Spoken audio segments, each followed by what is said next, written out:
Facebook regularly reminds me to share what I'm thinking about. Right. I guess what I'm thinking about right now is I'm okay if people are lying to themselves, but when they lie to me, I would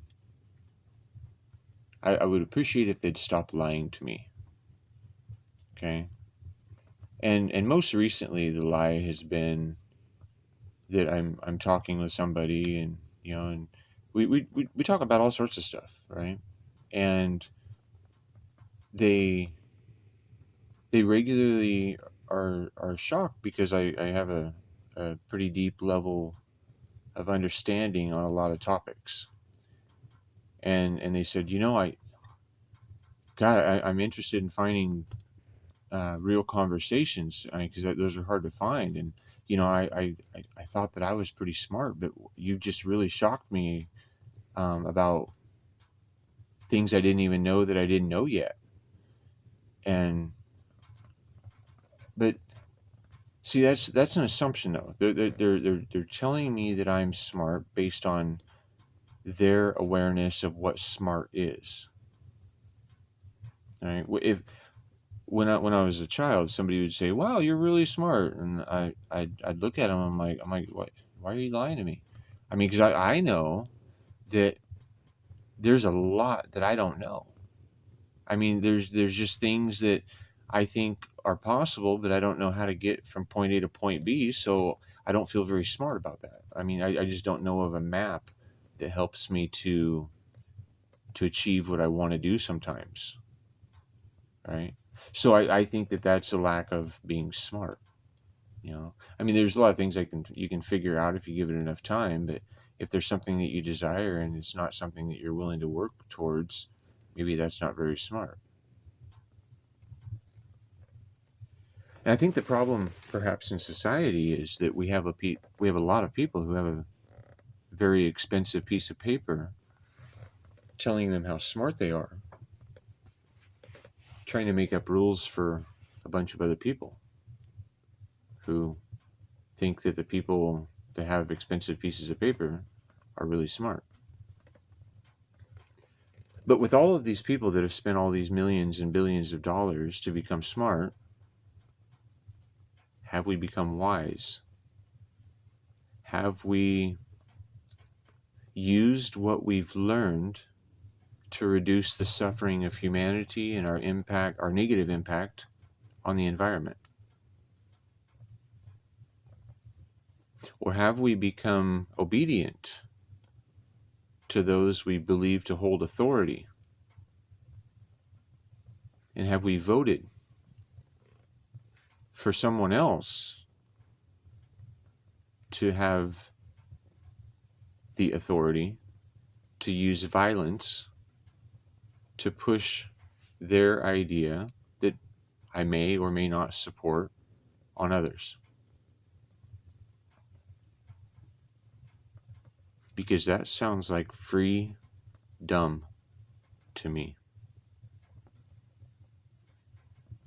I don't vote because what is being voted on right now to make things legal or to make something illegal is saying that I support violence being used against someone who may not even be harming anyone with their actions,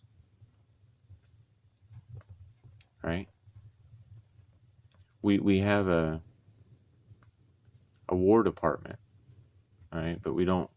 I don't know that we have a peace department that's being funded as much as the war department. We have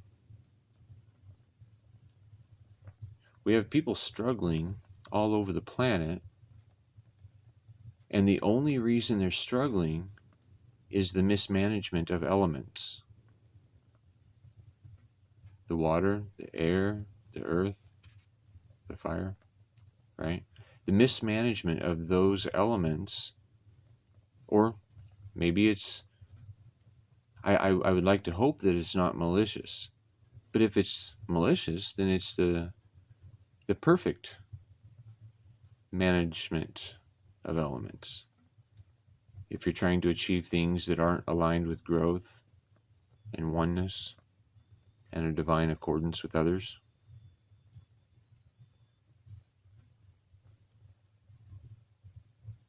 People thinking that they know better than someone else is causing all sorts of problems in the world. Because the problems, maybe they haven't gotten bigger, but that we've become more aware of them. There's a lot of problems that have persisted for a long time. A friend of mine from Africa is talking with me this morning about how they can get a well for water, for their property and for their farm. And I said, in the old days they dug holes. I said, how deep's the water? And he said about 50 to 60 feet. But we've pushed Western education systems onto people who knew that if they just did what they know to do, they would achieve what they need to achieve. I have another friend who needed a well for water, access to water. And he said, my God, he says, people are saying that the water's like 200 feet deep here. How would I ever dig 200 feet deep? Then he decided, he's like, well, if I can probably dig 1 or 2 feet per day. And so he started digging 1 or 2 feet per day. And in under a year, he was able to have a well that will last generations, access to fresh, clean water. Right? And that was one man doing it. What if you have a community? What if you have many hands to make light work? What if you have the ability to create change in your local environment by following how nature does things naturally? And luckily, locally happens everywhere for everyone, right? So when we realize that there might be things that we don't even know that we don't know until we know them, and although I might know a little about a lot of things, it's unlikely that I'll ever know everything about anything. We can take a step back and say, you know what, maybe I don't know. Maybe I don't know the best way of doing this. Let's find out from the people around the planet by exploring what others are doing and implementing locally what makes sense. When we do that, we build a revolution. We don't have to be working 8 hours a day, 5.5 or 6 days a week to buy an expensive standard American dream house. The acronym of that is SAD. It's a sad reality when at least 30% of your income is going to maintaining shelter. The squirrel doesn't do that.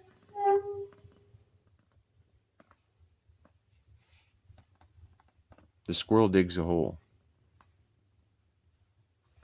The squirrel doesn't have a house filling full of smoke and needs to shut the doors.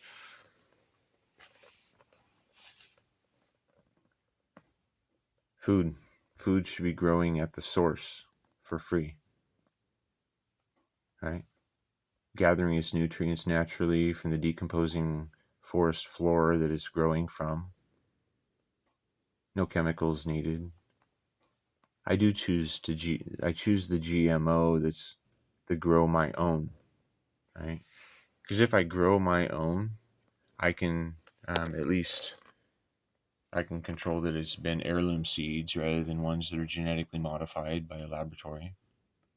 Things that are naturally available from the earth, growing in natural ways. And phonetically, we may be tricked into doing certain things because it sounds a certain way. But let's break that down for a moment. Would you rather gather your food at the source for free, or Would you rather gather your food at the grocery store for a fee? Right? They're kind of similar, just like freedom and freedom. Right? There's a lot of things that are overlooked in our vocabularies and in the words we use every day. But when we pay attention, because it costs nothing, we can start to get an idea of what we want to be experiencing in our life. And if somebody is doing a better job in a certain way than what you feel that you're experiencing, we should drop an old way and embrace a new.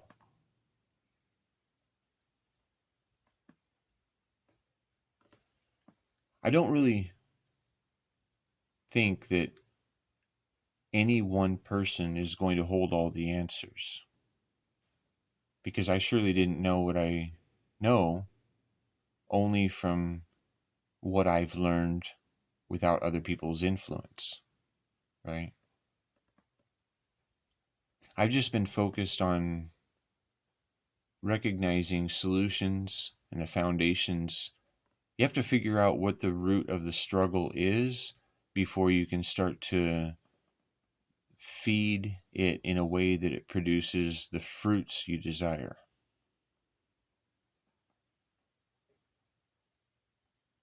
My foundation of right now, I keep in a heavily meditated way.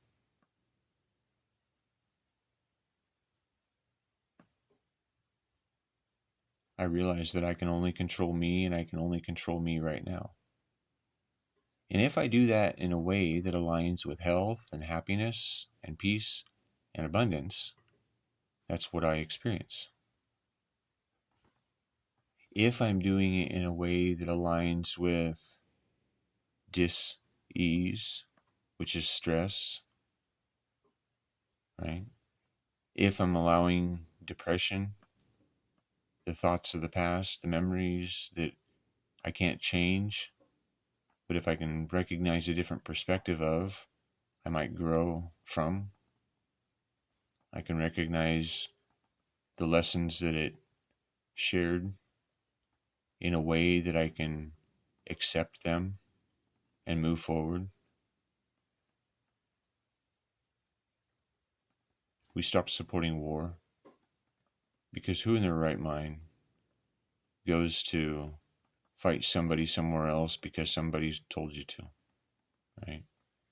And what if the people that told you to are known liars, right? Liars, lawyers and liars. Are these the people that manipulate language?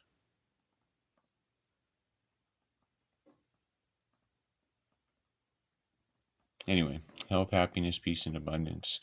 It's scarcity. Scarcity has been advertised to us because if you want something done in a certain way, it's really expensive. But when we recognize that just breathing is an abundance and anything beyond that is a bonus, we can also look at different ways of doing things to create a unique expression and experience of life. Personally, I don't want to live in a house that looks just like everybody else's. I don't want to live a life that looks just like everyone else's. I do. Well, I've tattooed my body because I didn't want it to look like everyone else's.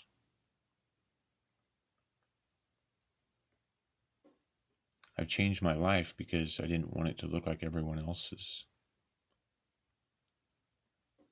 Some see it as inspiration, some find jealousy. But I remind them that jealousy is just not believing that you can do it for yourself, because I'm not special. I've just chosen to do different. I'm no better than anyone else. People are sometimes stuck in traumas where they're afraid to fail. I'm not afraid to fail. I've um, I've had to tear apart things and redo them because I didn't do them right the first time.